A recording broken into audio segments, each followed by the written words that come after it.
Mésopotamie, région déjà connue pour l'apparition de l'agriculture et de l'élevage. Vers moins 10 000, on a retrouvé les vestiges d'une cité importante grâce à des fouilles réalisées entre 1849 et 2022. Nous allons vous présenter dans ce documentaire la merveilleuse cité d'Uruk, ou du moins ce que nous avons retrouvé.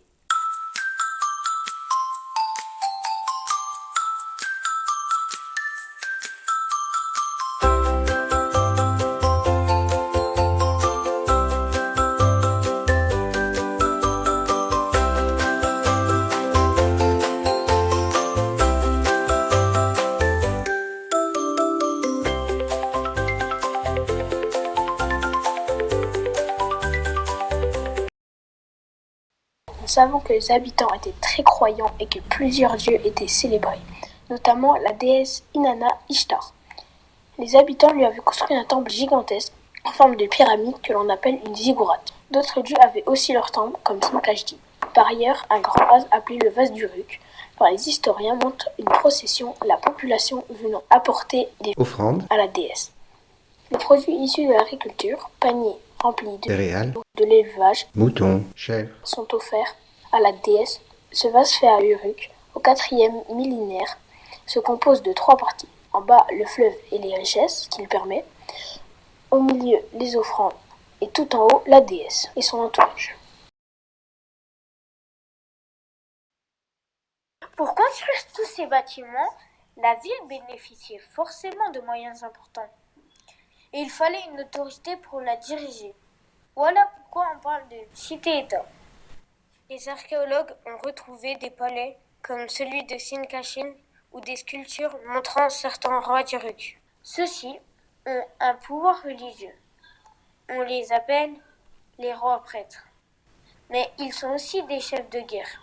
Certains objets comme des chars en terre cuite ou des textes montrent que les cités étaient souvent en conflit. Les rois ont aussi le pouvoir judiciaire. Ils font les lois. Comme l'écriture est inventée à cette époque, dans cette région, on a retrouvé certaines de leurs règles et de leurs décisions. Par ailleurs, les dirigeants d'Uruk authentifient leurs actes par des tablettes ou des sceaux cylindres pour être sûr que personne ne se fasse passer pour eux. Enfin, ils sont des rois bâtisseurs qui décident de la construction des temples, de palais ou encore de canaux pour l'agriculture. À Uruk, les archéologues ont retrouvé de nombreuses traces d'écriture provenant de différentes époques et permettant de comprendre son évolution. Les écrits les plus anciens sont des pictogrammes sur des tablettes d'argile. Les symboles accompagnant ces tracés montrent qu'on a d'abord cherché à comptabiliser les récoltes, en faisant des empreintes de cercles ou de demi-cercles. Plus tard, l'écriture s'est simplifiée, les dessins étaient plus rapides à faire en ne faisant que des traits terminés par des petits triangles. Mais cette écriture que l'on appelle l'écriture cuneiforme est devenue une affaire de spécialistes, les scribes.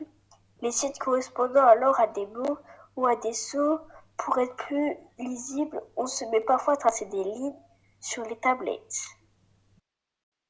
L'écriture, qui a été déchiffrée à la fin du XIXe siècle, nous permet de savoir que ce document, retrouvé à Uruk, est un clou de fondation.